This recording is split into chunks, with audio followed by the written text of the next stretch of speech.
Hello guys, welcome back to the channel. তো কেকেআরের কাছে 8 উইকেটে হারার পর এখন বঙ্গ তামিলিয়ানদের একটাই অজুহাত যে মহেন্দ্র সিং ধোনি আউট ছিল না, তাকে আম্পায়ার ভুল ডিসিশন দিয়ে আউট দিয়েছে। অর্থাৎ সুনীল নারিনের বিরুদ্ধে মহেন্দ্র সিং ধোনিকে যে লেগ বিফোর আউট দিয়েছে থার্ড আম্পায়ার, সেটা কিন্তু আউট ছিল না। অর্থাৎ স্নিকোমিটার বলছে যে মহেন্দ্র সিং ধোনির ব্যাট কিন্তু টাচ করেছিল বলটাতে, কিন্তু তবুও থার্ড আম্পায়ার তাকে কেন আউট দিল, এটাই এখন অজুহাত বঙ্গ তামিলিয়ানদের।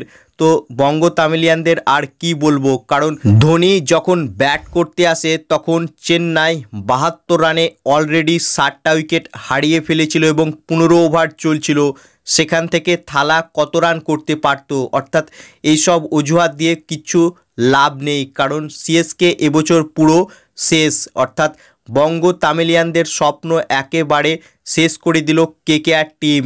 এবং থার্ড আম্পায়ার তাকে কেন আউট দিয়েছে, স্নিকোমিটারে দেখাচ্ছে হালকা ডিফ্লেকশন ছিল, কিন্তু সেটা কোনো কনক্লুসিভ এভিডেন্স থার্ড আম্পায়ারের কাছে ছিল না। হয়তো সেটা হাওয়ার ডিফ্লেকশন হতে পারে।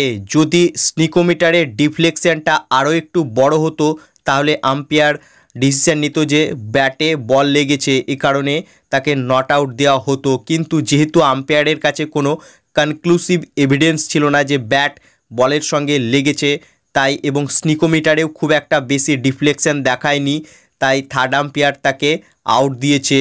আর এটা কিন্তু বঙ্গ তামিলিয়ানদের অজুহাত হয়ে গিয়েছে যে চিটিং করেছে আম্পায়ার, ধোনি আউট ছিল না। আরে ভাই, 72 রানে অলরেডি 60টা উইকেট হারিয়ে ফেলেছিল সিএসকে, সেখান থেকে থালা কত রান করতে পারতো। অলরেডি কেকেআর ম্যাচটি 10 ওভারের মধ্যেই ফিনিশ করে দিয়েছে। অর্থাৎ 100-150 রানও যদি করতো সিএসকে, তাও আরামসে ম্যাচটা জিতে যেত কেকেআর টিম। তাই এসব অজুহাত দিয়ে কোনো লাভ নেই, কারণ থার্ড আম্পায়ার সঠিক সিদ্ধান্তটাই নিয়েছে। বাকি তোমাদের কি মনে হয়, মহেন্দ্র সিং ধোনি আউট ছিল না নট আউট ছিল, ব্যাটে কি বল লেগেছিল? তোমাদের কি মতামত এ বিষয়ে তা কমেন্টে জানাও। এবং ভিডিওটি ভালো লাগলে ভিডিওটিকে করো লাইক, এবং আইপিএল সম্বন্ধে এরকমই আরও ইন্টারেস্টিং ভিডিও দেখার জন্য চ্যানেলকে করো সাবস্ক্রাইব। ধন্যবাদ।